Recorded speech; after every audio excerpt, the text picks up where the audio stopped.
Good evening to all of you. My name is Elena Manferdini. I'm the graduate chair of SCI-Arc, and I am glad to welcome you all to our lecture tonight.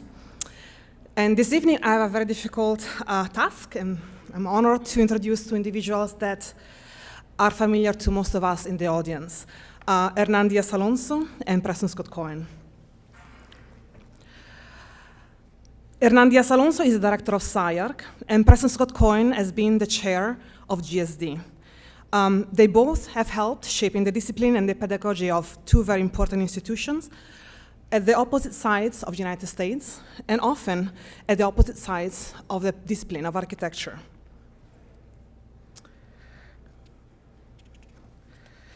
And looking at our academic calendar tonight, the Duet, or Duel, is between two people that I will have to admit are very different from each other in terms of personalities.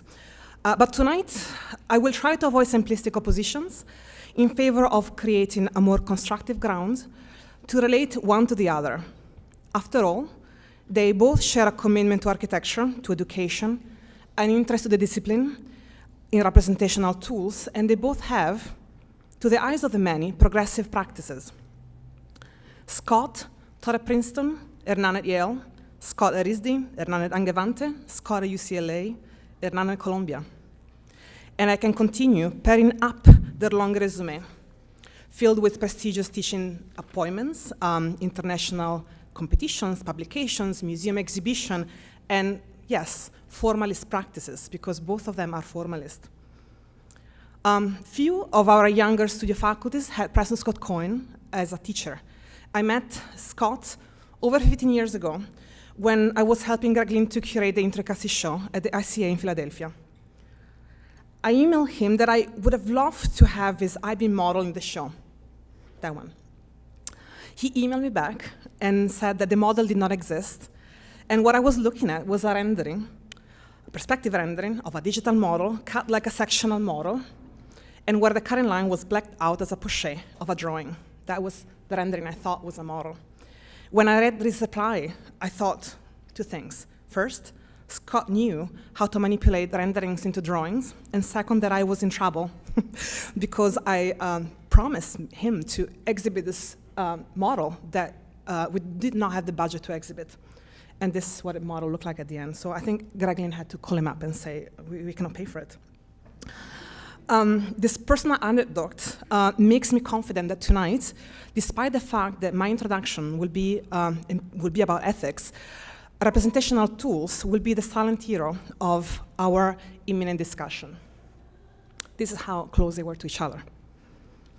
When I asked Hernan what they were planning to discuss tonight, he emailed me back the canonical trilogy. 1, problem with representation and simulation. 2, current social agenda in design and architecture, and 3, notion of the radical versus conservative in architectural discipline. Reading the itemized list of topics, I realized that the setup for the conversation stemmed from oppositions. And actually that the second one was, to me, the most interesting one, probably because representation has been part of the discussion for so long at SCI-Arc. And I realized that all stories, even the ones told by architects, start with a fundamental list of ingredients. First one, the initial situation, 2 practitioners, Scott and Hernan, showing their own work. The second is a conflict, 2 views on the field. Complication, climax, suspense, and conclusion, probably dinner and drinks, hopefully, at the end of this. These conflicts can take the shape of a Don Quixote or a black and white diagrams, and we've seen a lot of them on the stage. They are, though, fictional gimmicks. Binary slogans, representation and simulation, discipline and profession, form and function, ethic and aesthetic, make for powerful titles, but quickly lose their usefulness if one wants to go beyond generalization and understand the spectrum defined by these two opposites. In 2011, Peter Eisenman delivered here at SCI-Arc a lecture on the difference between projects and practices throughout 500 years of history.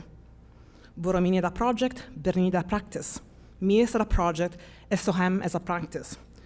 The lecture made many of us in the audience think about where one would fall, And we all hoped to be in that very small intersection that belonged to both. This is why the hope for tonight's discussion is to lead to places of intersections rather than oppositions. Touching upon the social argument, I think it's safe to say that nowadays we all agree that one can be ethical while pursuing an aesthetic practice. And that there is no need to reassure us that aesthetic is an ethical pursuit. The real issue at stake tonight is the discussion is when ethics become the subject matter of architecture instead of being a responsibility. The idea of ethic and aesthetic being coincidental is actually quite old one. It's part of all Western civilization. After the many journalistic critiques of the ongoing Venice Architecture Biennale, the report from the front, after the Brexit, and the flow of electoral debate that precedes the imminent American presidential vote, the climate today seems to call for a more mature view on oppositions.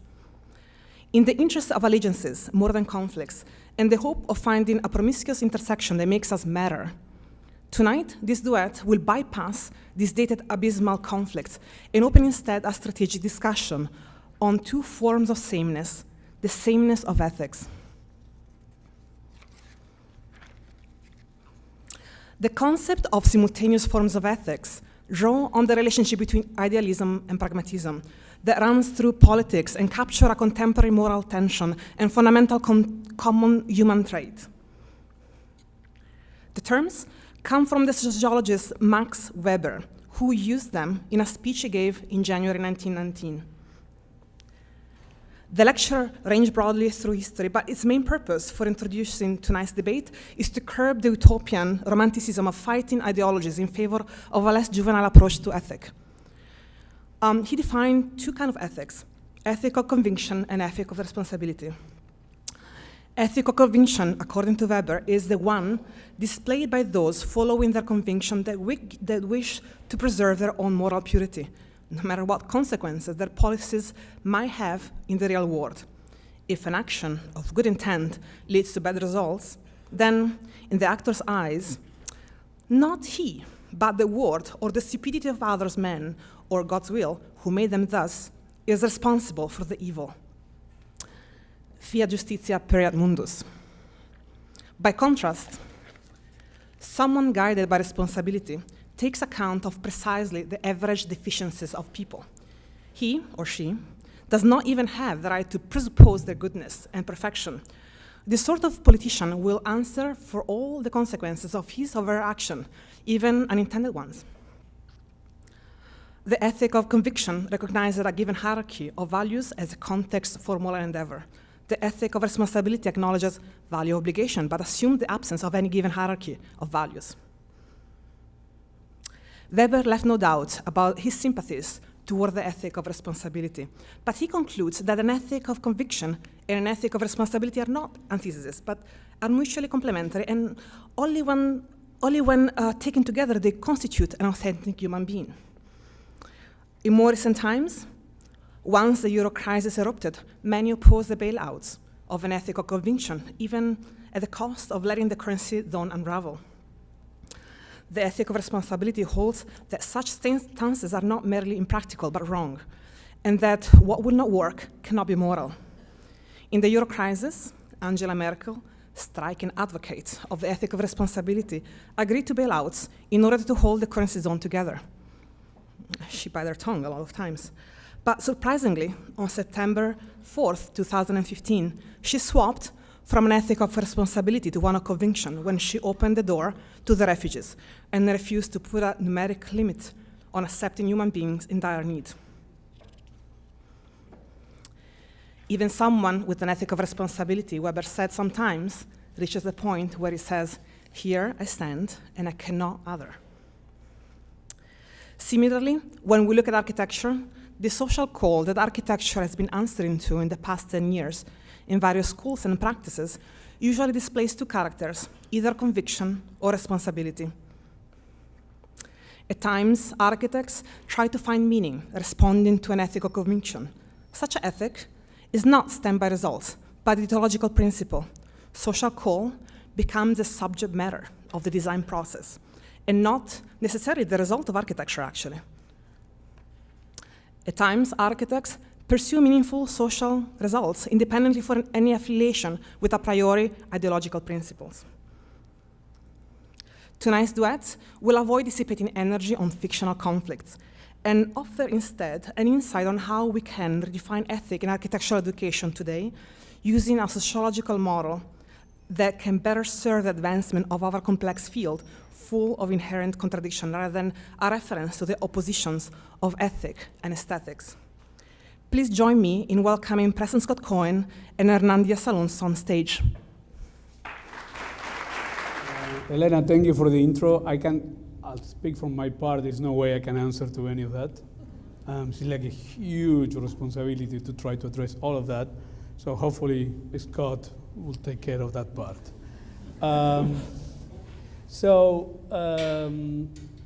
More or less with different words and so on, the three things that Elena put on the table is when you and I, we've been discussing a couple of times to start, to have some sort of umbrella to try to guide a discussion, but we were both very clear in the idea that we wanted to be this fluid and see how it goes. So if we start, let's say, with a representation and simulation, you want to start there, or you want to start with the social thing right away? I had thought we would start with number 2. Okay, and let's start with number 2. Given Elena's, given this introduction, which I think is a very powerful statement, I think that would be a good place to begin. Okay, that's fine. We can. It will lead in. We'll get back to that. Okay, so in that case, I would like to open as the host, and you being the guest, and I'll try my best to give you the last word on everything, as good host do, as my mother told me. I'll try my best. Let's start with this. Part of what I wanted to talk, and I think we used a little bit a recent event, which was the last Biennale, on the subject of the so-called, what I would call the rebirth of the social agenda. It hasn't happened the last year. It has been boiling for a while in different questions in relation to architecture, from media to press, to the practices, to the rise of certain kind of practices, to certain kind of agendas in schools like yours, these ones, and others. And one part which I really try not to be polemic here, but one of the things that to me seems interesting is in the sense of to get the discussion going. It seems like many of these people who are advocating for this agenda, it seems to see that there is an antithetical relation between the culture of sophistication and design in relation to the possibility to have a social agenda. And I will be a little bit critical about some of the examples of work that I saw in the last Biennale, which to me reflect that problem. It's not the only one, but let's use that as a working case. And part of that has to do with the series of aspects which was about reporting or not celebrating, but almost borderline fetishization, certain high level of poverty and misery, and trying to see how architecture can react to that, without, for example, giving enough credit or enough compliment to ideas of architecture that were brought by other people many years ago. We didn't have maybe direct social intersection, but they were aiming towards that. But in any case, I will be, my opening line will be, why it seems to be that people who are advocating for this, they kind of surrender certain principles that, let's say, at the modernism was unthinkable. The idea that you will detach any social agenda from the practice of the design of architecture as a culture. And today they seem to be advocating for, like, there are two different worlds. Would you agree with that, or? Which of the two different worlds? Excuse me? Like any word that deals with the social have to renounce an appreciation for the sophistication of the culture of architecture design. Oh. And maybe it's a misread, and I'm making pushing to an extreme. But at least that's how I feel sometimes about this conversation. Which certainly shouldn't mean that. I think you agree. I mean, I think the thing that was the strongest probably in the Biennale was, although I don't think it was dealt with in the way I would like to have seen it, would be the emphasis on questions of housing. Again and again, there was a lot of interest in this question of how to deal with the Syrian refugee crisis. So, but what I kept looking for was something like, a heroic answer, like Le Corbusier.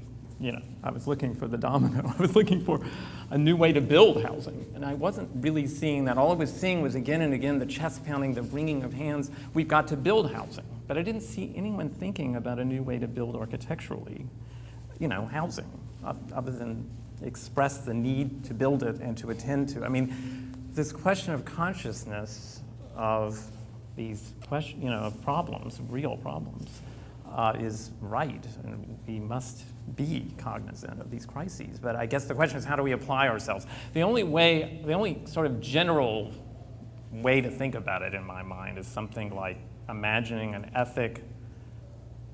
We're talking about responsibility, a kind of economy of means as a mode for spurring invention in architecture. So let's just say that was what I really liked this piece. I chose a couple of pieces that I loved.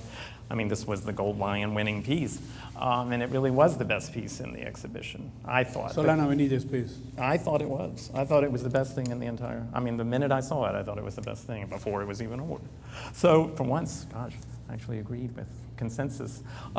But I loved it's very simple. It's not a super compelling formal work, but the tectonic problem of trying to manifest an extreme and ideal piece of geometry that could also be so many things. I mean, you can imagine extruding that. You could imagine sheltering in it. You could imagine all kinds of programs operating it. And the way it's made, that ethic of an economy of means is in it. It's also, embedded in its region and all of those things. But finally, there's a kind of pure geometric question built into it, which of course I love, although it's a very simple one, an extrusion only of a catenary.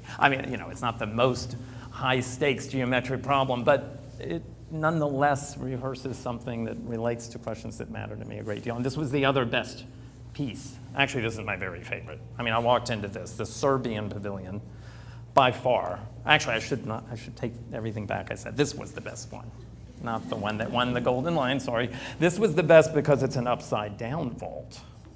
The turning of it upside down and making the ceiling the floor, or a reflection of the possible floor. Anyway, I love this. Of course, I love vaults, but so rare, and always we have in projects the lust for the filleted edge. Here it was built, and I loved the implication of the hull, the ship, everything about it. It's beautifully made too. These dormers, these upside down dormers for the doors. It's like a subway station. It has this kind of economy. It reminds me of subway stations of the immediate post-war period, even in the United States. There were subway stations that looked like that. If you turned it right side up. Yeah. So it was a strange vernacular, and again, geometric, peculiar. Of course, the anomalous, the upside downness is the defamiliarization that makes it architecture. The unexpected and bizarre condition of finding yourself in a vault upside turn, The turning of anything upside down at that scale, I think, is an incredibly significant architectural proposal to be making. And so I was very excited about that. I think the texts, though, surrounding this piece are problematic. The texts which try to talk so much about despair and problems and how people would use this space. And I find that in a biennale, such a precious environment, to make such commentaries is almost trivial. It's more compelling to think about how simple and how just how plain, how crude the proposal and how powerful it is, than to sort of, once again express so much exaggerated passion for commitments that have nothing to do with having simply turned upside down a vault. That's really all it came down to. That was the turning upside down of the vault. There's a funny way in which I think claims are made that are just such an exaggeration. A lot of this is an academic preoccupation. It's not really a preoccupation of the rest of the world. The rest of the world isn't saying architects pound their chest too much or don't care enough about social issues. They really don't care what we're doing. So, we need to keep that in mind. I think our own obsessions are a little bit, how should I put it, narcissistic, actually, and nostalgic. I mean, there's a nostalgia for the first avant-garde in all of this. This is a kind of next wave of postmodern. This nostalgia for the moment when architecture was reinventing the world, solving real problems. The nostalgia is, but it was frankly, repugnant.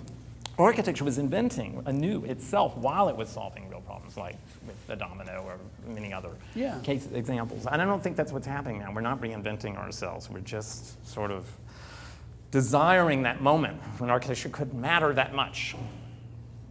But a couple of comments in relation to that. One is one thing I found really interesting about the whole project for the refugees, that they all keep calling housing for refugees like the refugees were a different species.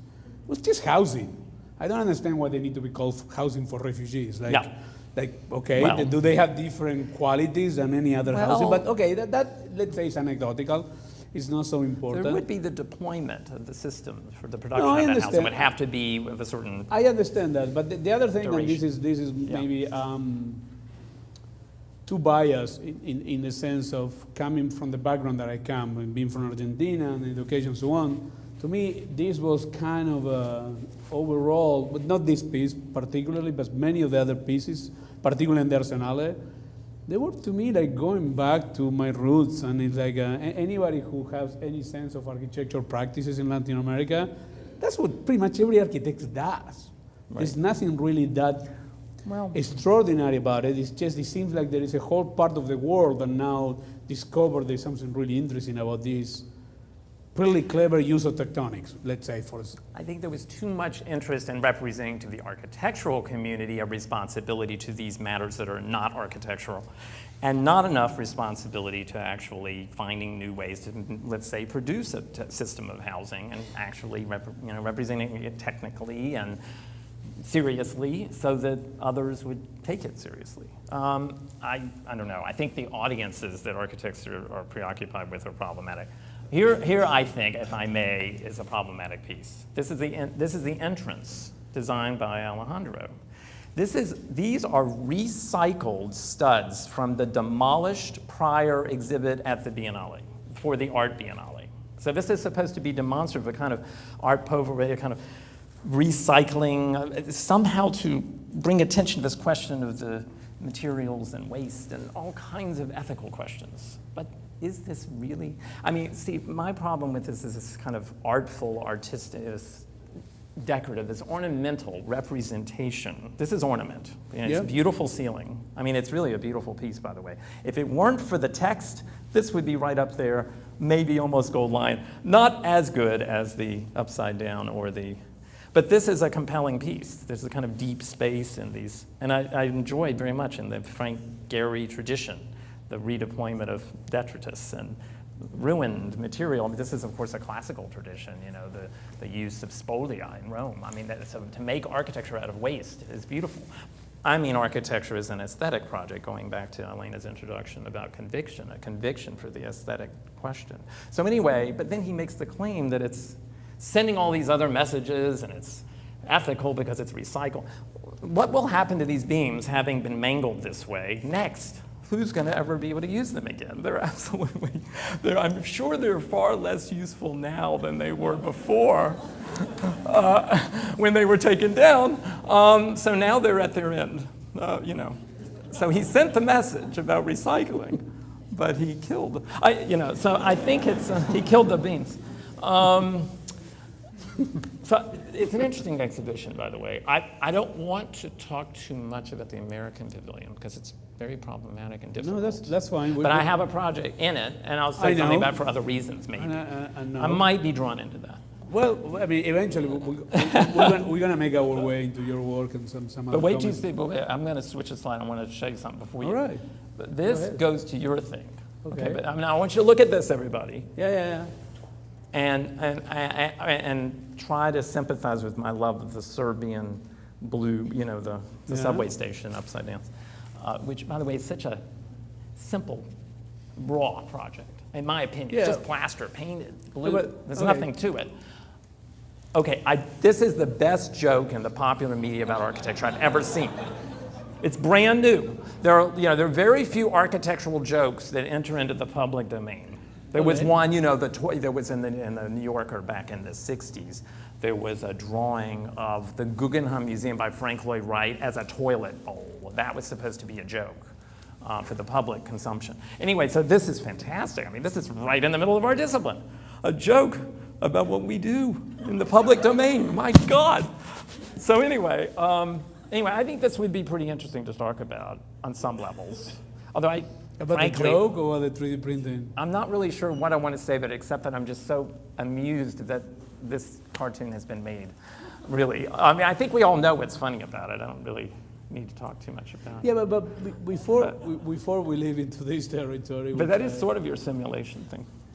I will disagree with that, but we'll get to that in a minute. That was my segue into that. No, that's fair enough. But before we leave the territory of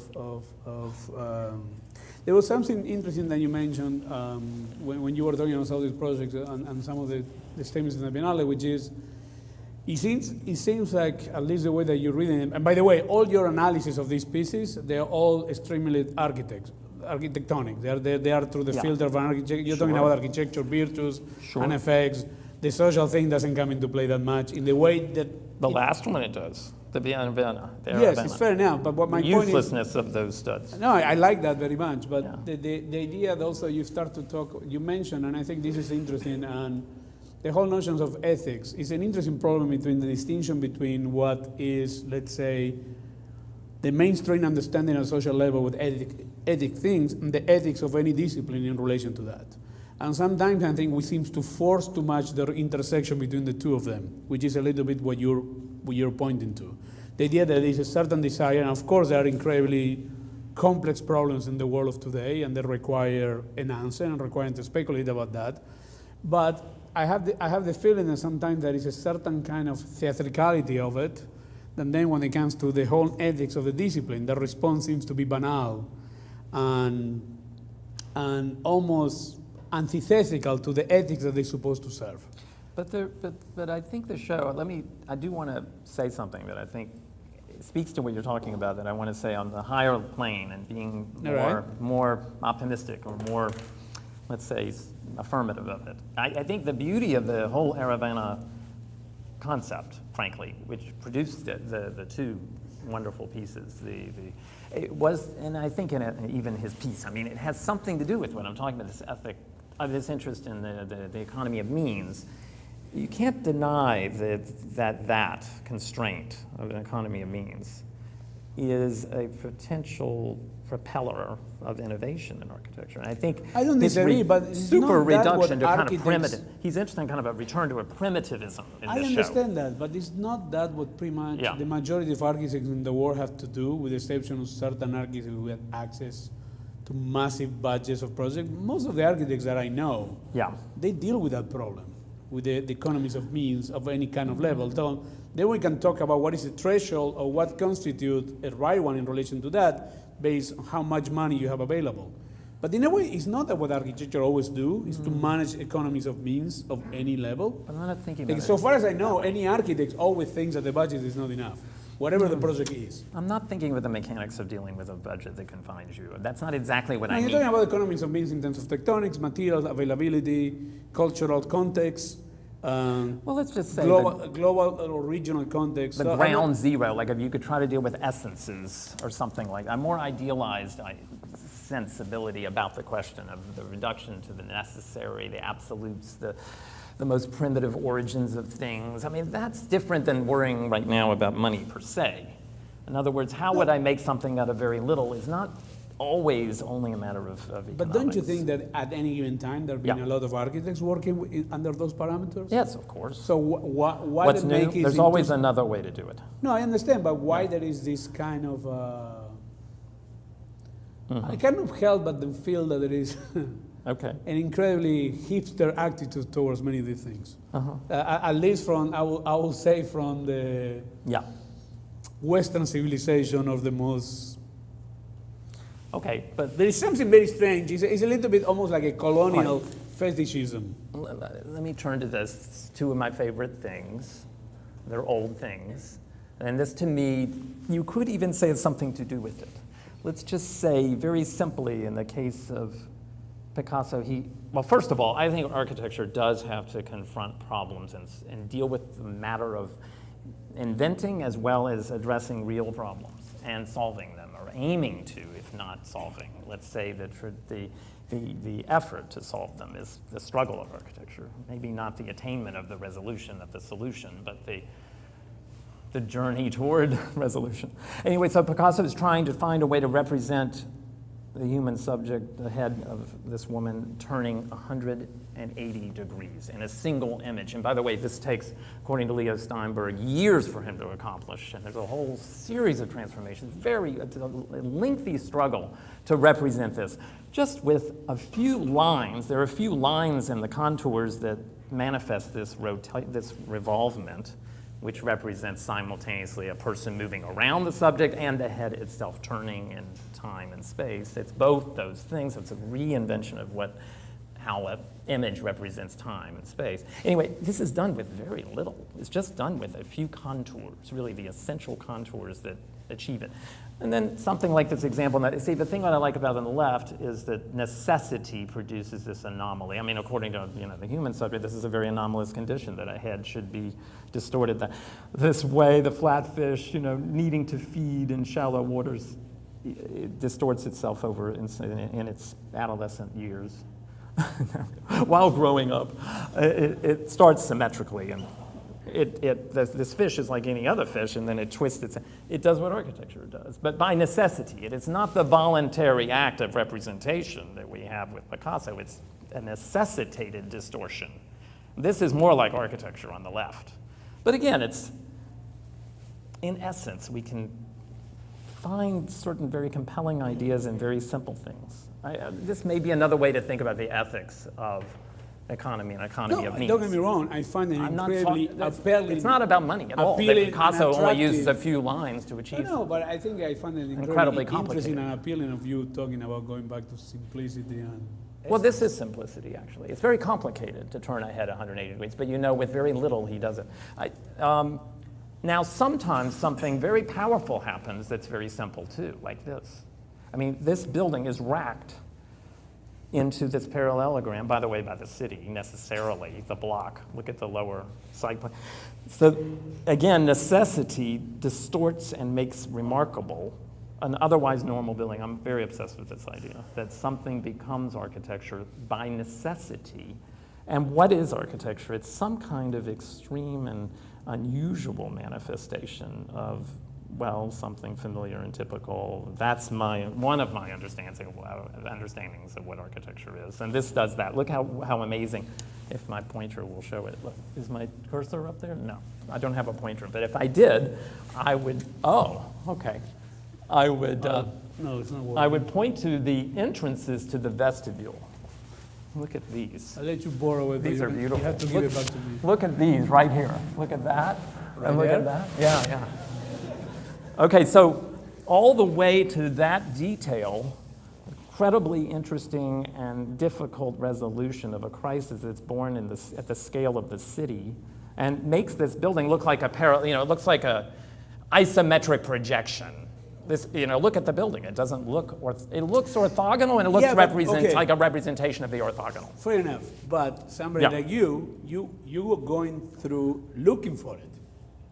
I'm looking for this. But my point yes. is, your own obsession. No one else would care. That's my point. Your own obsession that you mentioned earlier is part of the game, because, and this will be the first image I show in terms of, so now that we are transitioning into geometry and so on, and talking about necessities, also, I think there are different layers of necessity. Okay. I have to do with our own internal necessities to figure it out how to do the things that you're interested in doing. So there are certain necessities that come from external pressures, one would argue, but there are necessities that come from internal pressures in terms of the intersection of, and I agree with you, I will totally agree with the idea that architecture in many ways is the intersection of necessity of a problem that needs to be solved with their own desires of individual obsessions in relation to that. That's Enrique Mirage's How to Lay Out a Croissant. Enrique Mirage's 1987. And it's how he was trying to figure it out, how to construct very complex geometry out of normative elements of traditional geometry. But why did he do it with something that is not really... With the croissant?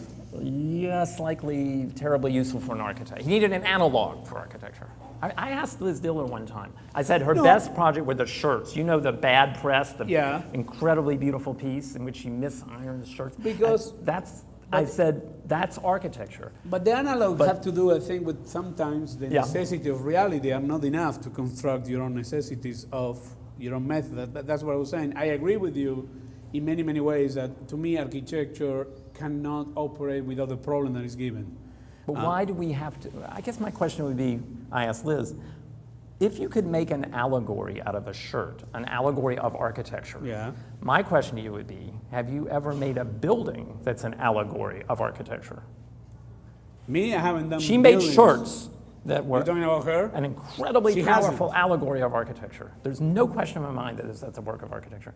But I'm wondering whether she thought she could or had made a building that's an allegory of architecture.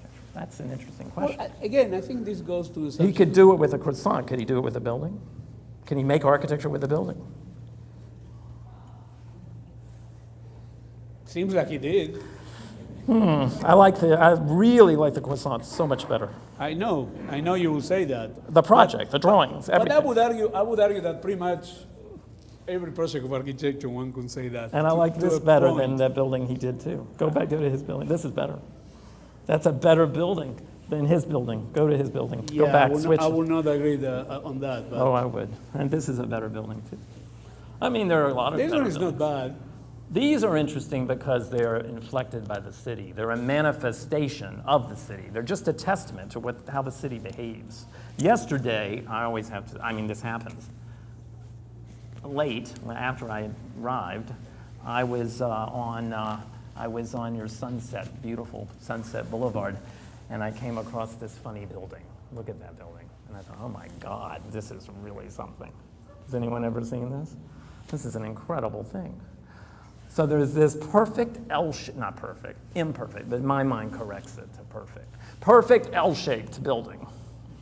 And by the way, the edges of the L are parallel to the skewed street, whatever that street that is there, the angled street. Can I use the pointer again? You can use it. I would like to. You could try to point for me, but I think I'm going to be better at pointing for myself. Yeah, no, all right, they're going to get you 1 pointer for yourself. You see these two corners here? These. Yeah. That corner and that corner. They are in a line that appeared to me to be parallel to this. And of course, if you were to extend this wing so that the two wings were equal, the 2 points would indeed be parallel to the street. I noticed this immediately. We have this L-shaped building. But here's what was great about it. It's not just that this is a piece of LA. Sorry, I didn't mean to do that. Don't worry about it. It's not just that this is a piece of LA that, is part of this system of LA, the main system, and that this is an exception, but this thing is up on a hill all by itself, totally bizarrely caught between things lower and weaker, these funny small buildings that just flank it, and it's crowded in there. I love the crowding of it. It's squeezed in there. Okay, anyway, I could go on about how I read it. It looks like a fragment. It turns the primary system of LA into an anomalous and exceptional fragment, this L, this manifestation of a piece of it, captured, displaced, on its own hill as if it came from nowhere. It's like a piece of architecture that Alvaro Siza would do, but it's without any intention. Only an interpretation brings it to light. It's not manifest by an architect taking a position or having a formal agenda. This is just the city. The city made it happen. I have no idea what happened here, how it ended up on its own hill. I don't really care. I just think it's beautiful and incredible. Very interesting. So again, it's a little bit like the Flatiron. It was, of course, another remarkable piece, because he hinges Broadway to Fifth Avenue. He's left as if the relationship between the grid and Broadway were a dynamic relationship, a potentially mutable and changeable thing. If you read the relationships so I can get mine back. Buildings have to the city, you discover architecture. Now, I'm going to segue. I'm going to use this to segue into my own stuff, if you don't mind. That, to me, is sort of like that. This is a house. I had to bring pieces of California here. I'm doing this house in Los Gatos, it's near, sort of. Anyway, this thing had to follow a hill. It's just falling with the hill, and forced into this by many things to do with preserving trees, runoff, cut and fill limitation, all these terrible restrictions. I had to go for hearings 3 times. The war stories are incredible to get that to be built, allowed. And then it turns out that, of course, it's an illusion. This is the apex of that V. This point, the ground rising up into the house. This is the topo, the natural topo, making this V-shaped house. The house is sort of built to manifest what we know to be the site and turning out to produce this very odd and unexpected reality within itself. This has something to do with the way I think about architecture. I guess what I find, if I may be critical in about some of what happens in the academy today, is there isn't enough of an interest in my mind, in finding what is compelling in the métier, in the material and the substance of architecture. So we move out. We look at a croissant because we can't figure out how to make a building interesting. We look at a shirt because we just don't know how to make a building architecture. This is a pretty sad state of affairs. Society expects us to make buildings. They're really not interested in whether we understand croissants. I mean, Well, okay, fair enough. if I may say so. But fair enough, but what I'm saying, Yeah. if we get into this discussion a little bit more into geometry and representations and builders and so on, Yeah. You spend a big chunk of your life, professional and academic, rethinking a lot about projected geometries Yes, and going back to I know. classics and so on. I do, and I still do.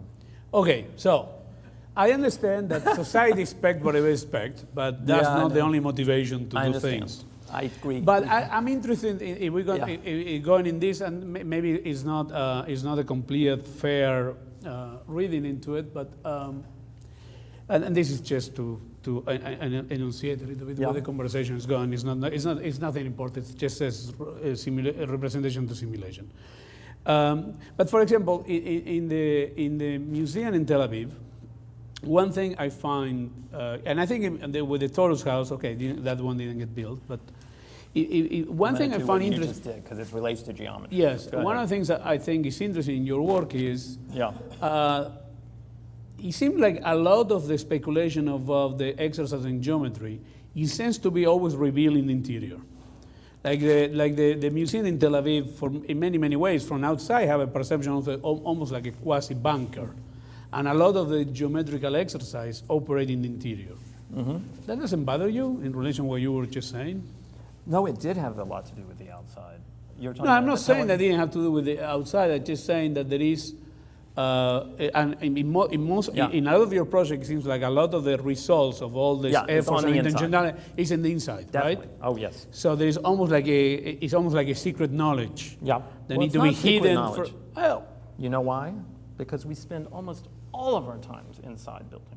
Our lives are the preponderance of our time is in the interior of buildings. For all of our emphasis on the city, it's very curious. Most of the city is experienced in transitorially, and only in leisure, or in, we're moving through it very quickly, or, yes, in a state of in a leisure mode, we pay attention and enjoy it. But the insides of buildings are just like what we're dealing with almost all the time. The problem with the interior buildings is they're very resistant to, how should I say, the possibility of being able to comprehend them in any coherent way. Buildings on the inside are illegible, indeterminate forms. They're very picturesque. They can be very complicated. I'm very interested in making the interior buildings much like the outside of buildings, actually. Something that can be comprehended. I wouldn't disagree that Yeah. we live most of the time inside the building, but in terms, and this probably maybe you don't care. Yeah. The audience of the building, actually, they get to experience to the outside way more than to the inside. The majority of people know buildings from the outside and not the inside. Mm-hmm. If you measure by numbers, probably the people that went to your museum in Tel Aviv, probably the number of people that drive by or walk by is way bigger than the people that goes inside. I'm not saying it's not a successful museum, because it is. That's not the Because case it is. in this particular case. You're right, by the way. Well, I mean, in a in city general, like Tel Aviv, come on. in general, you would be correct. in your assessment of interiors and exteriors. But in this particular case, this building its exterior is like an interior. It's embedded in a block. You can't drive by it, by the way. You can only approach it. It happens to be very interiorized in the outside. And in fact, the outside imitates the inside. It's a larger scale manifestation of a promenade that is perambulatory. The form of the outside is the same as the inside, but my point is, I'm not completely buying your argument that the whole manipulation of the geometry is reflecting the interior because we spend more time inside. Yeah. There have to be something else. Well, there have to be some kind of a larger conceptual frame in relation to that. But let me also say... It goes beyond that. That seems too way of a practical argument for you. If you don't talk about a museum, though, Hernan, if you don't talk about those very special buildings, and you're talking about housing, you're talking about a school of architecture, or you're talking about a performing arts center, or you're talking about the house, it's more the inside that we see and know and live with. I mean, yes, we have an image of the outside. I don't disagree. I'm just saying in terms of the conceptual frame, how you establish the work, I don't buy that this is I don't want to reduce what you're saying to a practical argument because it's not. But what I'm saying is it seems like too much of a direct answer to what I'm asking. In terms of the complexity and the amount of obsessions, well, I think the problem... and a high level of nerdiness as a compliment, not as an insult. But interior... That it goes into this. It seems too much to say, well, we spend more time in the interior, so we make the interiors more interesting. That doesn't seem fair. All right. I don't mean, then you're right. That's not a good way to put it. You're absolutely right. Let me say that I did mention the problem of the interior to you, though, which is the inability to make it coherent, to make it a subject of mental construction. To me, architecture involves a kind of mental construct and a physical encounter with something. It's a kind of, well, it's both. And I think the way we move through interiors has something to do with building a mental construct. This is one of the ways we deal with the matter. The other would be the spaces that, let's say, are rather straightforward and those that are remarkable and such things as that. I think to try to invert architecture, to bring what we know to be compelling about it when seen from the outside to the inside is a problem very difficult to solve. I'm very interested in this problem. It's not just a pragmatism that involves the fact that we spend more time inside. It's a dialectic with the outside. Anyway, the urban phenomenon being brought in a way, deep into the interior. I mean, Adolf Loos, for example, is the architect I hold most highly as the interior architect. Anyway. But let's stay a little bit with this notion of geometry, which is there was an image, an X-ray, and this is an MRI. I was just illustrated two different ways to models of representation. One, they have to do more with the partial moment, and the other one have to do a much more comprehensive understanding. And one of the things I find interesting from the early work, when you were doing really almost projective geometry, intersections of cones, to some of the one that you've been working more recently, which seems to be aggregate, higher level of complexity, there is a certain relentless quality to keep thinking in, like if you break it piece by piece, they still relate to what I would call a fairly classical understanding of geometry. But when you accumulate then, they start to belong to a much more contemporary way to understand, which I would say a much more contemporary way to understand geometry, which I would relate much more to simulation. What would do that? I'm sorry, I didn't quite understand. The more recent work, when you start to accumulate the complexity of geometries, it seems to be speaking to a different nature. But there is some, and again, I hope that you believe me when I'm telling you that I don't say this with any kind of a hidden thing, but as a kind of an interesting compliment. I would argue that from my point of view, you're one of the few architects that operate in those terms. Then the sense of the nostalgia of the geometry doesn't feel nostalgic, but it feels disciplinary. Feels disciplinary. It feels belong to the discipline. And this is something that interests me a lot, the distinction between something that is nostalgic, the difference between something, a body of knowledge that some architects or students or would say faculty is obsolete. Start to produce that belongs to the disciplines, another one that is just nostalgic. And I think it's a complex relation which is not a clear cut, which I think it has to do with the possibility of the discovery that comes through that, and something else can emerge. And that, I would argue, is disciplinary. And the other one, which is the fetishism or the celebration of geometry for the sake of it, because we've been doing it for 500, of course it has been more than 500 years, but let's say the Renaissance as a cultural departure. I like and I'm so glad these have coincided, and we've been coinciding all along with our images, and we didn't plan this, because those would be the plans for this space. You know, I talked about this idea of scanning to produce a plan, an anatomical, in an anatomical sectioning sense, is the new plan for architecture in the age of geometries of greater complexity, you know, that the plan follows, by the way, the object. This is very much a Renaissance conception of the plan. It was only Corbusier who changed the equation when he said the plan is the generator. This is a very radical idea, that architecture would be generated by a plan. And by the way, it's a very short-lived, anomalous reconception that only lasted for a half century or so, and we are You're right still back. committed to the section. We are right back. No, we are back to the plan as something that follows the form of the building. I mean, in the Renaissance, you had the whole building as an idea, whether it was the Latin cross plan or whatever it may be, hypostyle hall, anything that's sort of in the mind, understood as a paradigm of our architectural space, and the plan follows from it. It obviously is there, the plan, but it's something you could imagine is cut through a preconceived form, whether the form was an idea or the form is actually already a type with a very specific set of parameters. Anyway, the plan follows architecture. It doesn't generate it. We're back to that. Isn't it interesting that we're kind of back in a Renaissance conception of the plan? This is not, I know it doesn't look Renaissance, but it is. The anatomical section is just a technologically updated, well, Renaissance plan, because you're cutting through something different, but the plan is still following from the object. So we make the object whole today, we model it. So in a way, we are condemned to be melancholic and nostalgic. No, it's not nostalgic, it's just that we happen to return. It's a fact. It's not melancholic, though. I mean, we're finding different forms with which to manifest architecture. I don't think there's anything melancholy about that. I'm just saying the status of the plan has in a way, returned to an earlier paradigm. Anyway, just thought I'd make that comment. I think you're going to have to be the one to forward the next slide, because otherwise I'm going to be off on a tangent. This was a territory which I didn't know. I have some other projects. I didn't know how to start, because again, I try as much as I can, the few I do of this conversation, to be more on the host side.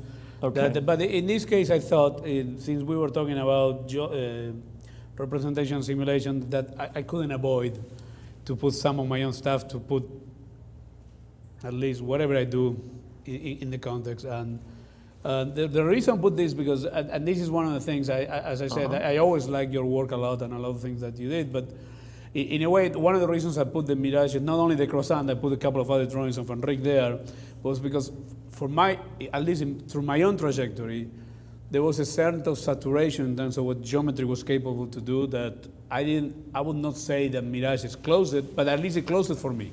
Yeah. So to me, when the whole notion of animation and render became an active element into it, and the reason why simulation interests me so much is because there was a sense of parallel reality kind of start to emanate in a way that one of the few things I managed to build in the next 15 years or so. Why are you focusing on simulation? You know, what's so interesting about that? No, that's real, but what it was interesting is, and I'm getting to the point. Yeah.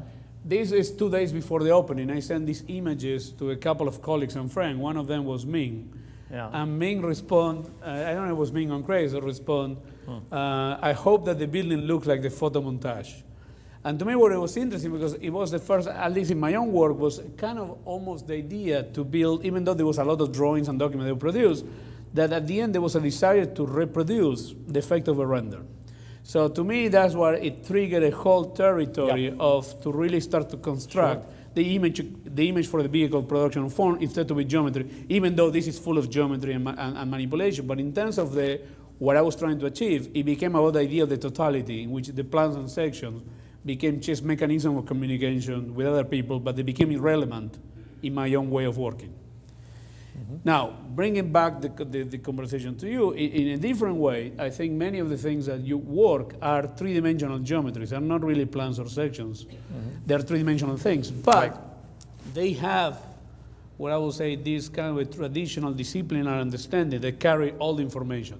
One could argue, the other thing which I thought, in a strange way, I found certain connections between the work of Enrique and yours, in the sense of that one could argue that the geometry have all the information that it needs to become a building. Of course, you will have to do CD, DDs, and all that. But at the essence, one could argue that it's all there, which I would argue my own work is much more in the image. So I don't know if you would agree with that, but there is something really powerful about that notion, that the idea that there is a way that is no distinction between a design drawing, a working drawing, and construction drawing. That is all embedded in one certain logic. And in that sense is where I will argue that your project belongs to a certain tradition of the disciplinary understanding of architecture through geometry. I would say there's a parallel here we are not thinking about, which came to mind just now to me. I mean, the minute I saw it, in fact. You know, that is a kind of very interiorized work. I mean, it's framed and set within a gallery, an outdoor gallery, as this is, set within the context of larger normative galleries. It's a kind of piece that turns out to represent... So you create a normative to create anomaly.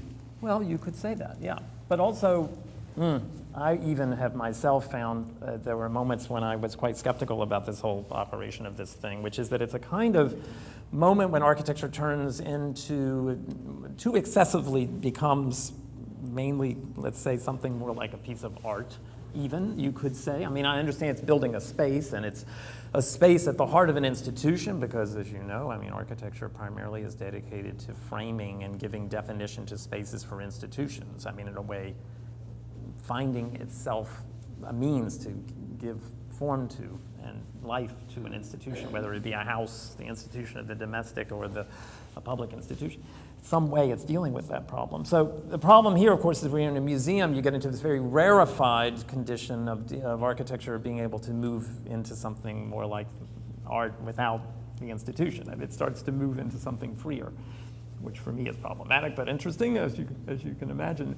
And so there's something quite alike about them. I mean, that piece installing itself there, you putting that in that context, of course, the scale, the way we will be able to inhabit or not, it's a curious condition in which it looks like an image, or it looks like something almost impossible, unfathomable, not really about inhabitation the way architecture establishes a relationship with the subject, but ends up, by virtue of its scale and context, being something that offers those very experiences that only architecture can offer. So it's a kind of an important interdisciplinary conversation about art and architecture, I think, that you're having. And I think that happens here as well. Of course, they both come from some of the same interests in geometry. We're not as far apart as it might have first appeared, right? No, I never thought that. I mean, Okay. It just, I mean, All right. it all have to do with, I think there is certain kind of, sometimes, and I think Elena intro was addressing to that there are certain, sometimes dichotomies that are much more created for the sake, I would not say entertainment, but for the sake of clarification, that I think sometimes this versus this and so on seems to be sometimes more productive to go fast, but it's not necessarily the case. And I think you have to do a little bit, which maybe is a sad way into the third point that we talk about it, which is... Where are we going now? No, I think Elena framed it in a more specific way between certain ideas of conservatism and progressiveness in relation to what you and I we were talking about, the relation between the discipline and the profession, the discipline and practice. I think at the end, the geometry and representation, and it flows around all of this, because I think with you and me it's unavoidable. So whatever we do is always filtered to that, because when you're even talking about the projects in the Biennale, you were still judging through the geometries and so on, so there's not other way. So, but in relation to this, and this, I may be wrong, but, and I think what you were talking about, some of the critique in academia, I would not completely share in the same terms the critique, but one thing I would argue, and my critique would be not so much maybe to the academia, but it would be much more on the professional side, in the sense of architecture always has been at its best when the discipline and the profession seems to align more.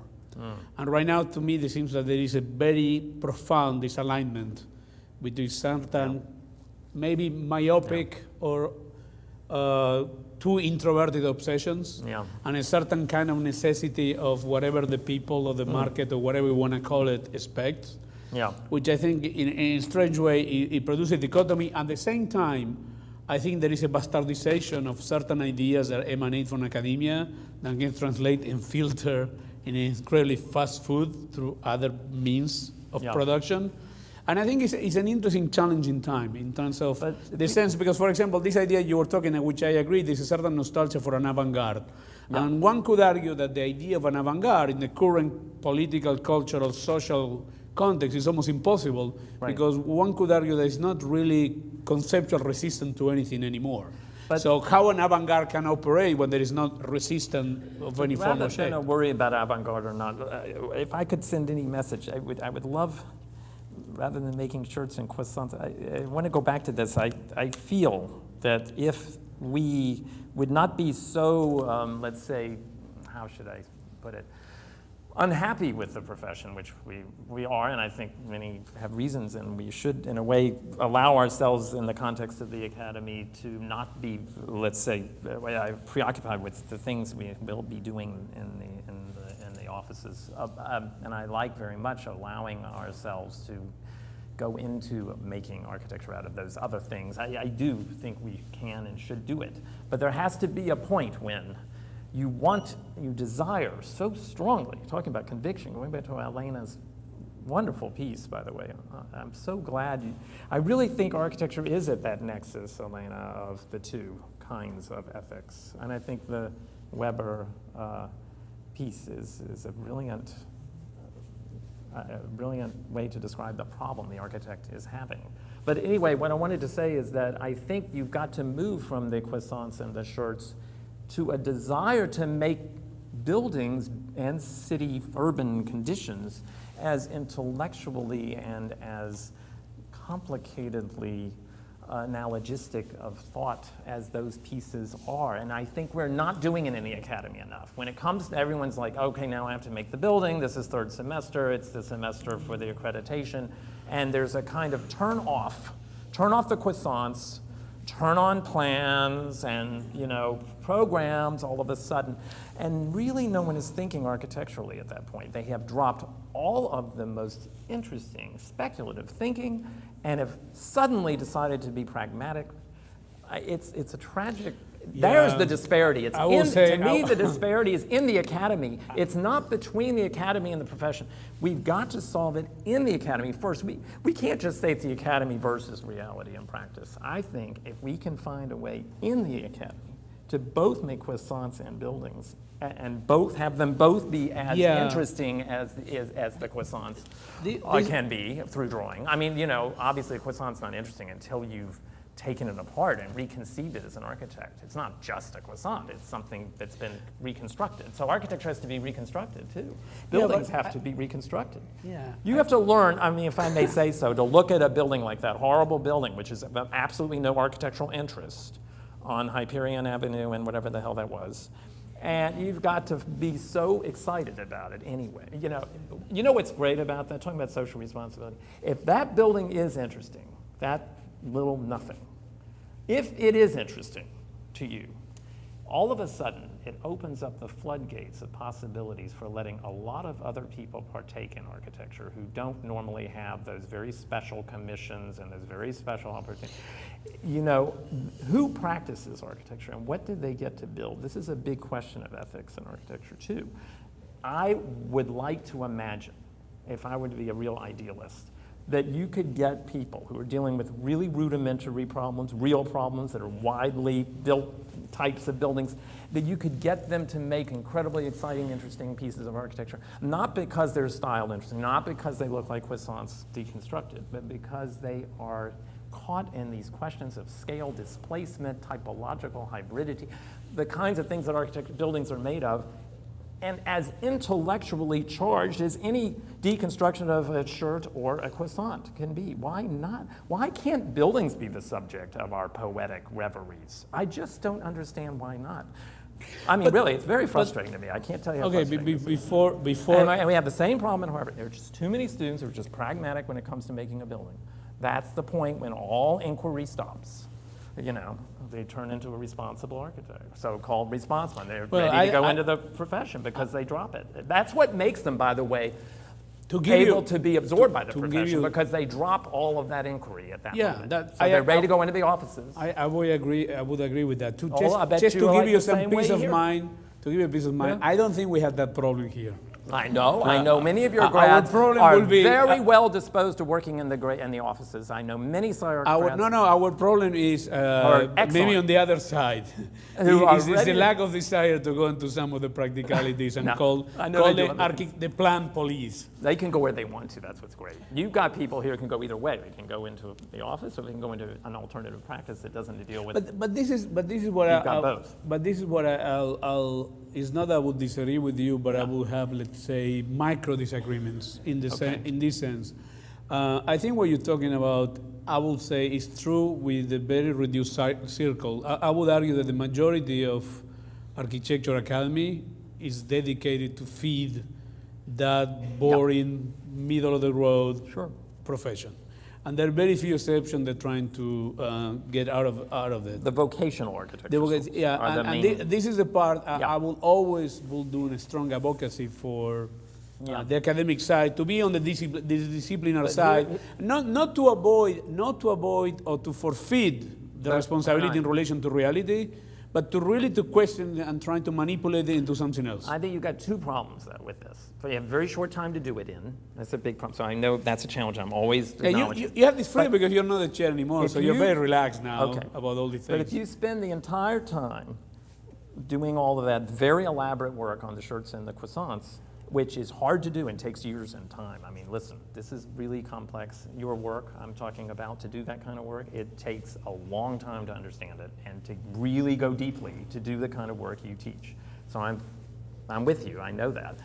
But at the end of it, if you can't enter into a practice where that will be the practice, almost, well, let's say something that would allow you to proceed with those skills productively and critically, you will have to just revert to the kind of, frankly, just whatever you already know about buildings, having not spent any time conceptualizing. No, that's the part I don't. Having not reconceived buildings as concepts, ideas, and complicated analogs, you will just be like anybody else, skillful enough to make a building, and then you will unfortunately get swallowed into the practice as a very normative conservative architect. I wouldn't disagree with that. Having done all that radical work but not be able to do anything with it. I mean, I am worried about that. I don't know how to switch. I'm teaching a course right now on, it's required of all our MR2s, on pedagogy, on the construction of pedagogy. We have a whole program dedicated to that now. I'm just plugging in that since we are broadcasting. All right, you guys have one course, we have a whole program. No. But this is a course where students write the pedagogy. They have to write briefs, and they have to act as students who execute projects based on these briefs to demonstrate that the briefs will induce, or how should I say induce, it's a funny word, will encourage students to be speculative in particular directions and learn certain things about conceptualizing buildings in very radical and interesting ways in my mind. Well, in my mind, what my mind is about the radical of the reconception isn't really necessarily radical, I'm aware. But anyway, the students go beyond me, and they do some really thrilling and exciting things. I hope that they teach as interestingly as they have now been rethinking brief writing. But what I want to say is we've got to find a way to move from things that are way out there to things that move people into the field prepared, this is all I'm saying, prepared to reconceive the building. We still have a little bit of time, so but if you have more images, I'm going to show anything. You're right. This is the last chance. No, just I'm not going to explain anything. If you want to show some of the stuff that you have there, that's Taiyuan. That's a big urban scale, kind of promenade problem that gets swallowed up into the interior of the building. So here it is on the inside. You saw it on the outside. I think it was obvious. And there's all these other stuff that we didn't get to talk about. It doesn't matter. No, we still have time. I just want to give you the chance to show some other stuff if you want to talk about some other stuff. He wanted to talk about complexity geometry. Yeah. We could do it, but I don't want to do shop talk. But anyway, this stuff has all that in it. Oh, this is, the norm and the exception. Look at that. Let's go back to the one before. They have a lot of triangles. Oh, okay. That's a library in Datong. Yeah. It seems like triangles is the way to go when things get very complicated these days, right? Well... No, I'm not. I'm asking because... These are tetrahedrons. They're not triangles. Oh, okay. Okay. This is triangles. Touche. This is triangles. That's a high par translated into only 3 triangles. Yeah, but I always find can I say one thing, please? Yes. There's a line in there. It's called the... I know. The big diagonal. Harry Cobb called it that. Before, I'll let you say whatever Yeah. you want about that. I just want to point out The last folds are meaningful, they're not just triangles. one of the time that you lecture here, you Okay. spend 80% of your lecture talking that about big the diagonal. canopy. Yeah. Which I find that, I remember it was mind-blowing. He was going to say, okay, Damn. here's the museum, all these forgot things. I did. And he spent But I 80% didn't of talk his about lecture this. talking about the canopy. Wait, I didn't talk about this one, it didn't exist. Okay, let's talk about this one. That's the University of Michigan School of Architecture under construction. That's how it looks right now. Actually, that's 2 weeks ago. This is an interesting case where the site and the interior problem are conspiring to produce. I just we're going to put something here Very just to paradoxical. entertain people. Oh, good, I like that. Now we're really alike. This time we're really, No, just going but to. look at that plan, it's really, Money moves, so you can keep flipping. but don't you wonder when you look, okay, wait, I don't know how you made that. I have no idea. Me neither. But, It's magic. and I wonder how you could possibly do it. But I also, when I look at a plan like that, I think I would think, how did that get that way? Why the hell did it? I don't Yeah. know. No, I will, yeah, fair enough. It got there. Very intense. Hey, you don't want me to go into it. But anyway, it's too No, I want you to go would be into a little tedious. bit. No, because I think I don't will wanna say walk if- through buildings. No, but Boring. I want to point something about. I can show you a few things. I'll just draw lines. There are many kinds of projects in your work, but Yeah. there are two categories, I will say, and I'm being incredibly reductive here for the lack of time that we have, which I find very interesting. I would argue that some of your projects, which are the most complex in terms of the form and the geometry, Yeah.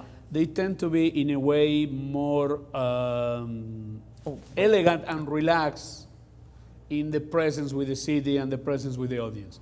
Some of yours that they look at first glance more conventional, like this one I will say, they're actually way more perverse in the generation. And I want to know why is that. I mean, some of them, they have a level of honesty about the geometrical exercise and Yeah. gymnastics. And some of them, they seem to have less geometrical This gymnastics. is tons of geometry. I know, but this in a way more my perverse God. way, and in a. Well, I don't have the But they're all image. I familiar. didn't bring the interior image, but these two ramps, like this is a pair of ascending ramps. This whole thing is I'm pretty ascending. sure you built the whole project just to do those two ramps. Wait, look. Oh, no, it's very important. I know. Yeah, I did.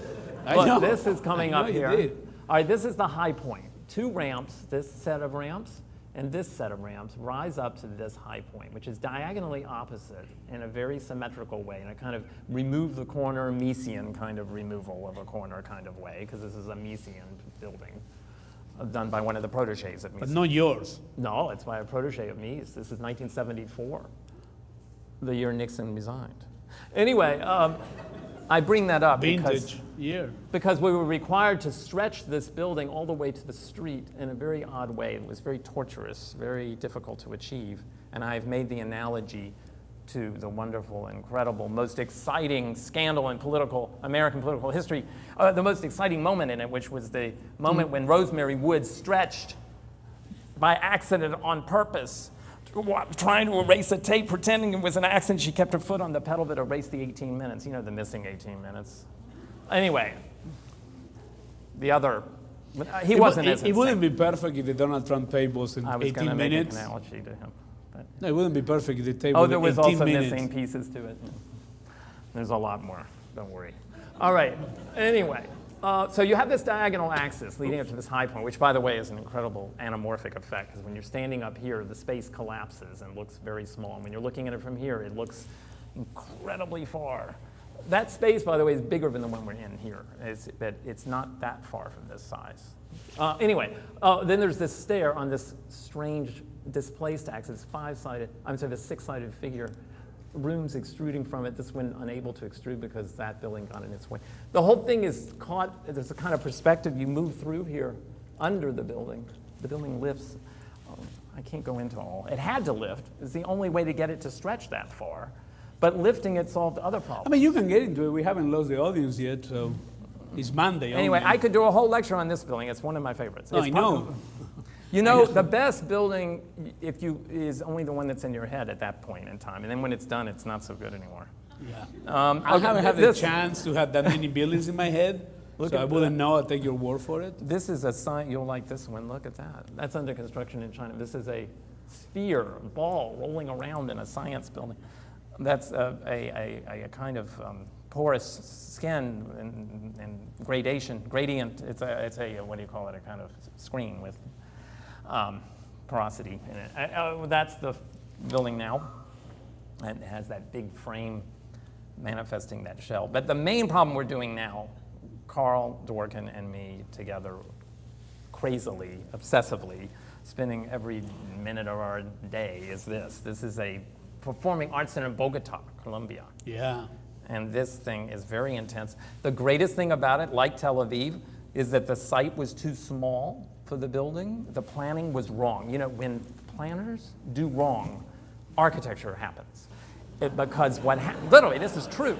That's a good rule. And it was too small. The people wanted the lobby and the auditorium on the same level. It couldn't be done, and I tried to prove it again and again and again, and they forced me to try to design. I did. Sorry. And finally, I have a Bogota project. I don't have it here to show it to you. The tension is released, like San Andreas Fault kind of tension release. The earthquake happened when I said, we're going to have a way to solve your lobby on the ground level. We're going to have we'll have a spill out tent when there's just too many people, and that was the end of it. Finally, they accepted that the lobby is not going to be in front. It's going to be what I told them to do from the start: lift the building up, put the lobby under. Well, this cost a fortune. But thank God they wanted a theater that was too big to fit on the site. It's not my fault. This is the accident on purpose, the involuntary, the fish, you know. This thing had to be raised. The only way to get a lobby in was to put it under. Yeah. But that caused many problems for the building. Wonderful problems to solve. So the main one, the most exciting for the architect, is once you lift a lobby like that, and you rise up by escalator, elevator, and other things. Here's the escalator. No, here's a stair. These two will bring us up into a new lobby above it. Oh, we're continuing up. Now we're in it.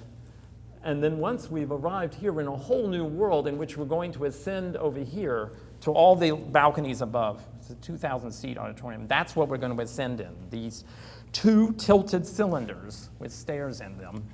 And they then will torque the entire facade, which is all made of cylinders. There are no lofted surfaces in this. These are cylinders that are repeatable and very efficient, economic.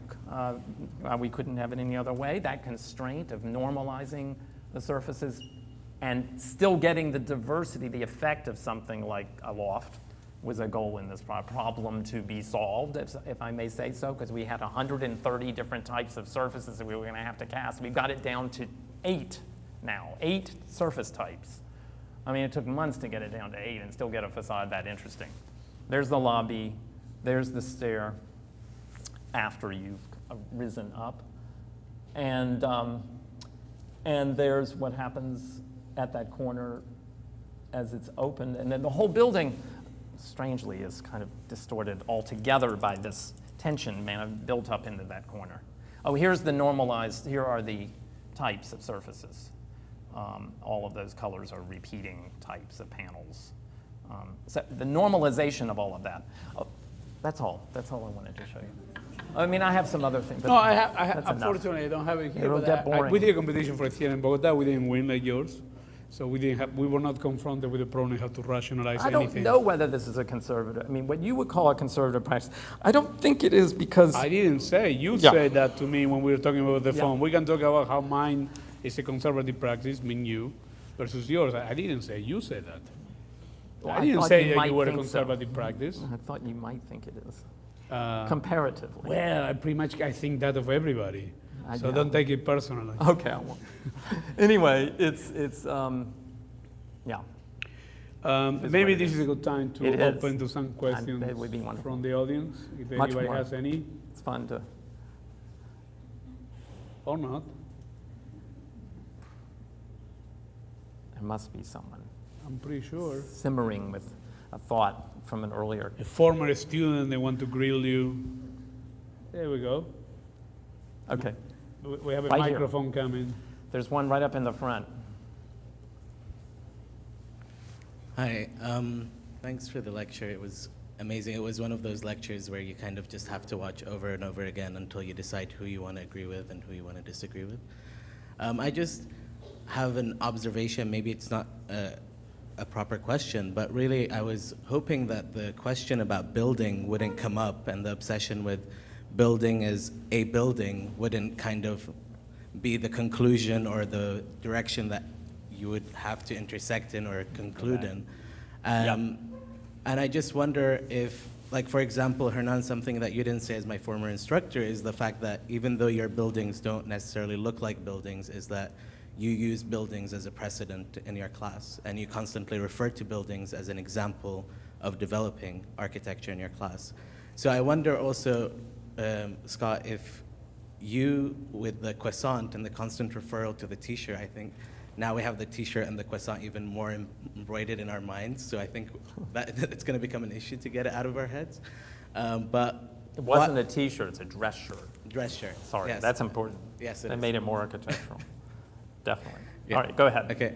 And I just wonder why you seem to give credit to the planning and mistakes and finding architecture as if we need to go out and find architecture in a context where something has either gone wrong or a problem arises, not because of our interest, but because something kind of is presumed as a problem, because it's not necessarily one. You're viewing it as a problem. So I would say the idea of forcing institutions to look more at buildings as a problem is not necessarily the case, is because you're not looking at buildings as a problem the way planners and other necessarily not sophisticated architects are looking at it as a problem. So I just wonder why the debate ended with buildings as a duel and duet. And I think it's interesting that it went from a duet to a duel, and hopefully maybe you'll duel even more. And I think that's the observation/question. There were so many different ways I could answer what you mean by what I mean and you mean too about problem,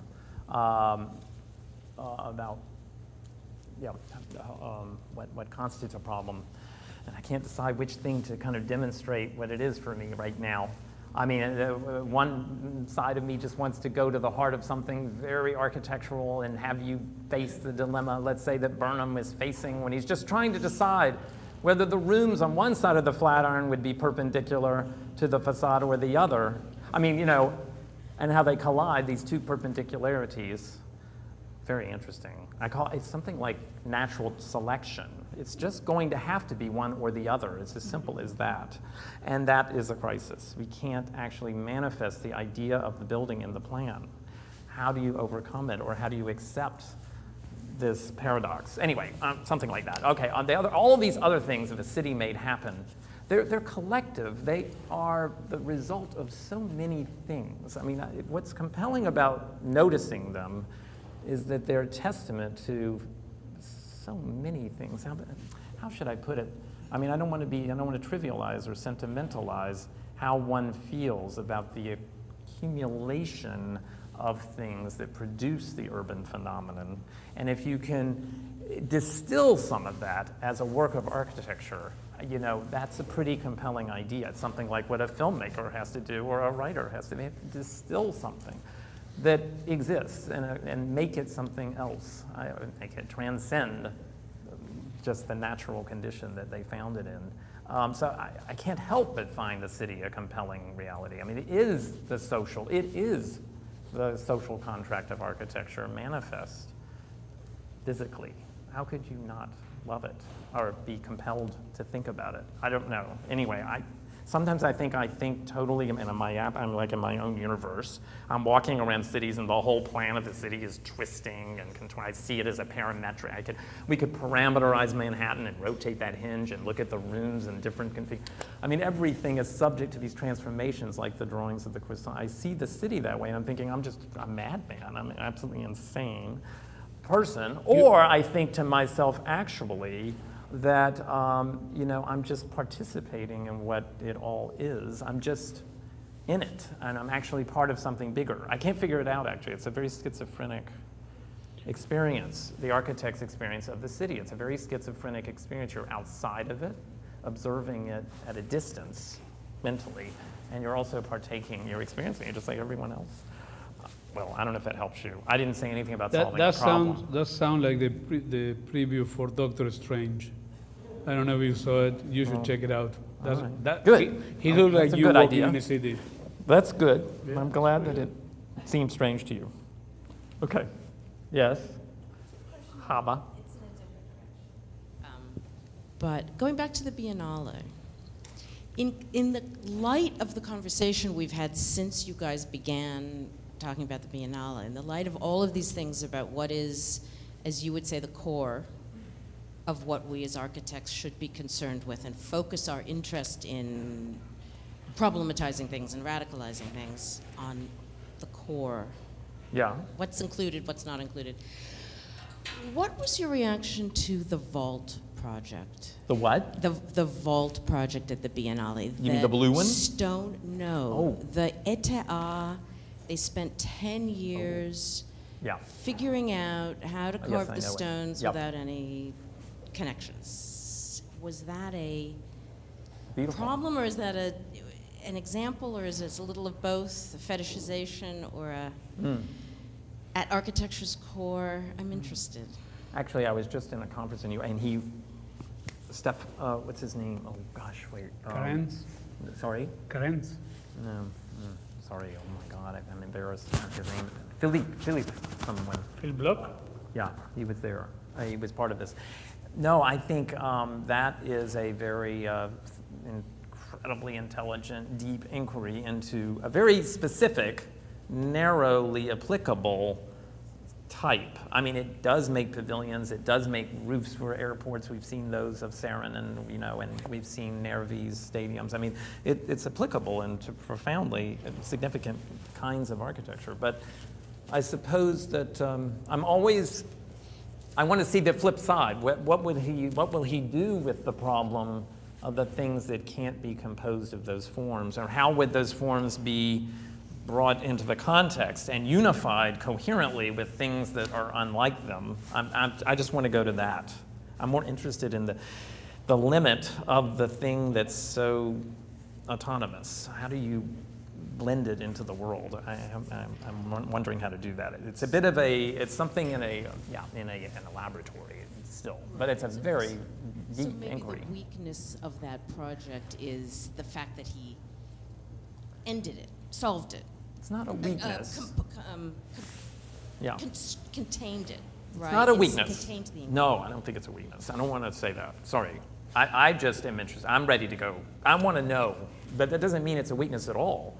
I mean, I think there are moments when we could not say that mathematicians are socially irresponsible because they are deepening knowledge through their work. I mean, would you ask a mathematician to zoom out and say, how is this going to be useful to the people who are dying in Ethiopia right now? I don't think you would even think about asking that question. So no, I'm not, and that's another thing we tend to do. We tend to, and this is in defense of your position, really, if I may say so, that going deeply into things that seem to be on the margins could actually be a heuristic approximation of a parallel kind of building of knowledge and of the things we need to know as architects, the kind of thinking we need to be doing in order to intervene compellingly in the real world.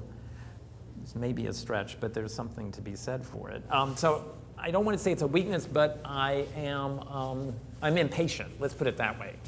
I want to go there. I want to find out how it becomes architecture. It's not architecture yet for me. While it's only in the. That's right. It's not outside the laboratory. Maybe that's fine. So maybe while you're in the academy, you're not doing architecture. But the problem is when you have to finally go into practice, you're just like leaping cold. It's like a fish out of water. And that's why a lot of people don't go into architecture. If they're too originary and too inventive and too imaginary, they're leaving architecture because they don't want to jump fish out of water and just start producing buildings. And why should they want to do that? They would much rather go into robotics, film, and other. I mean, I don't blame the people who do that. I think it's right that they do it, actually, that they leave the field. It's too sad to just go and work in an office and do buildings. Somebody over there. There's someone back there. Right there. Hi, Scott. Thank you for the lecture and the discussion. We are studying your building as one of the presidents. In the second level of MARC 1 program, we're trying to create exceptional volumes. And I really think that your geometry is amazing. We're studying Tel Aviv Museum.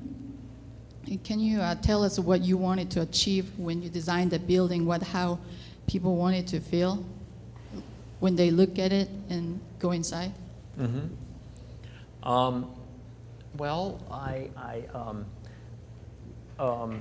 I was really, something we didn't talk about, which I love, and that Hernan alluded to when he talked about his project at the PS1.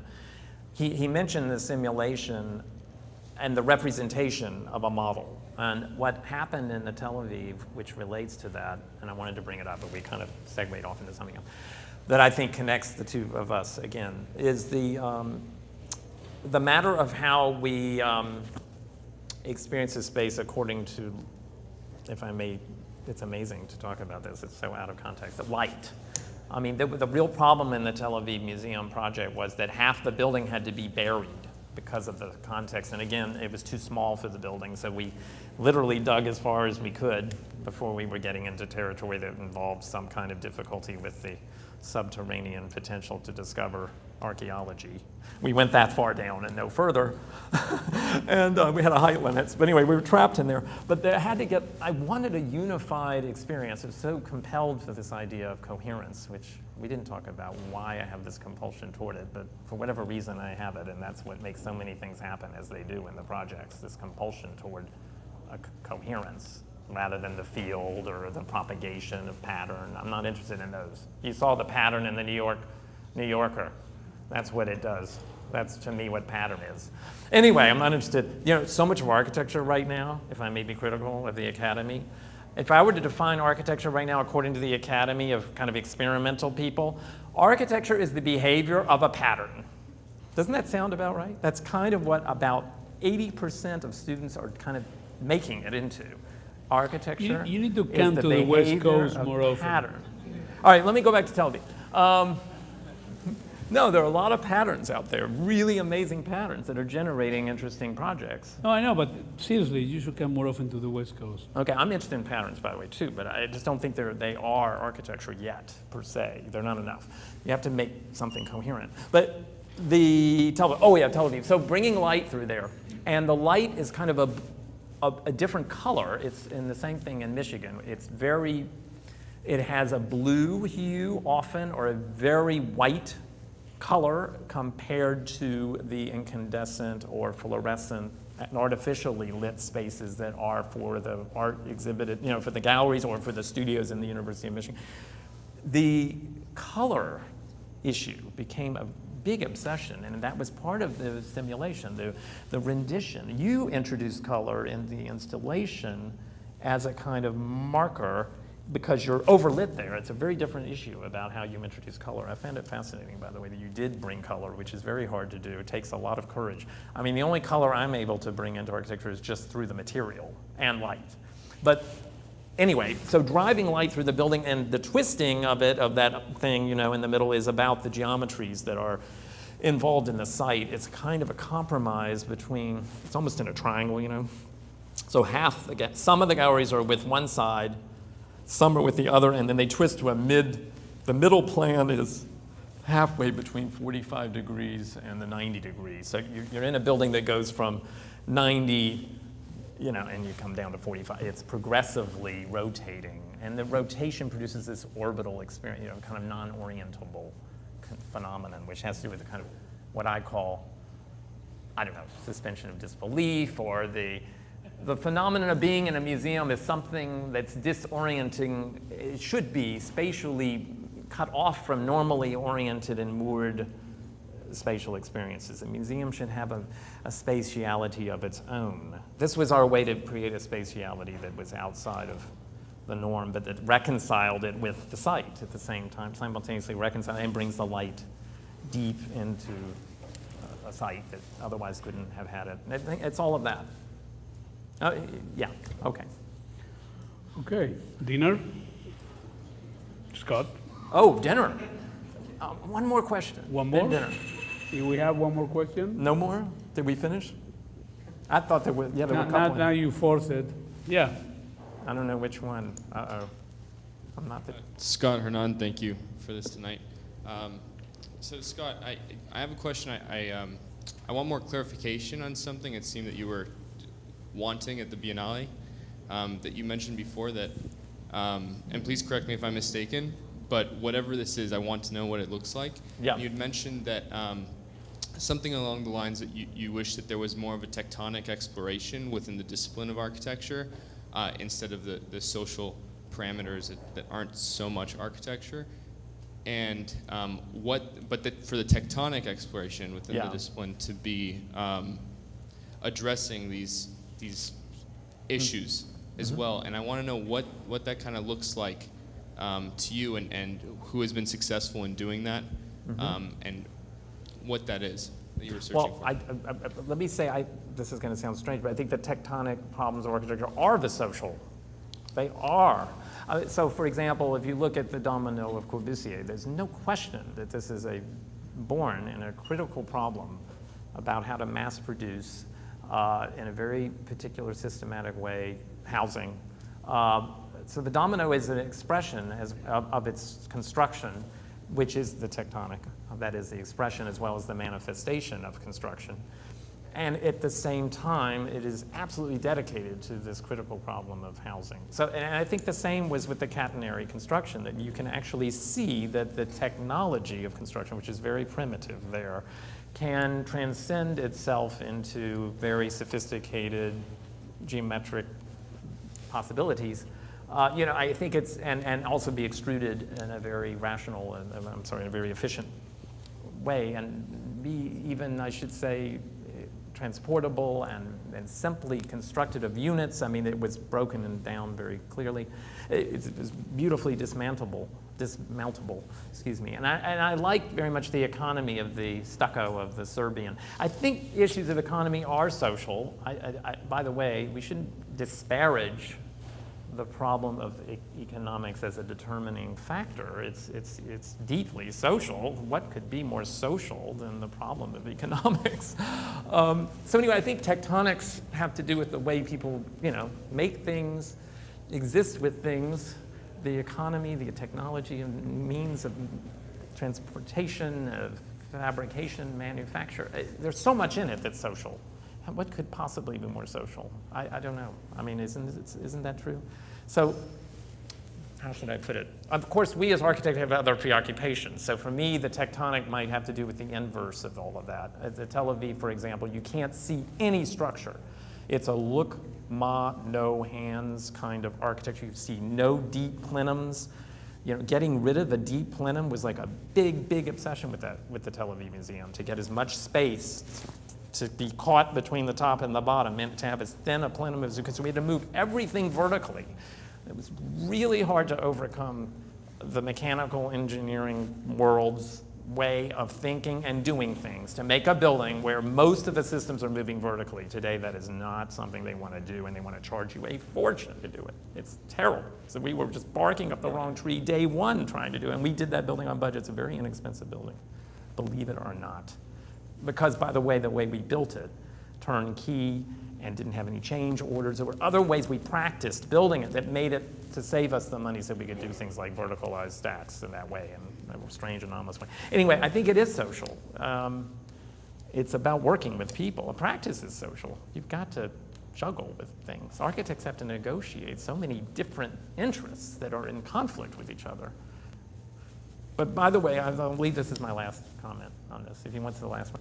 I mean, if you're sitting there and you've got warring parties, these people want this, these want that, they want more space, the other one wants this space, this one wants to save money that way, and the other one wants to spend it another way, whatever the hell they want.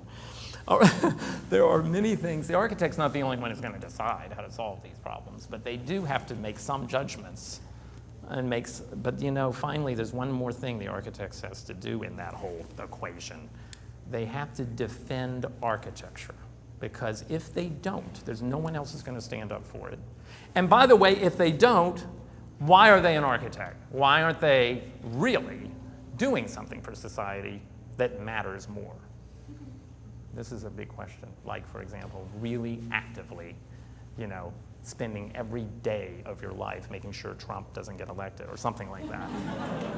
That really is important. not worrying about computation simulation or anything. Anyway, I'm just, sorry, I'm being ironic and funny, but. I think that's a great note to finish. Scott, Okay. thank you very much.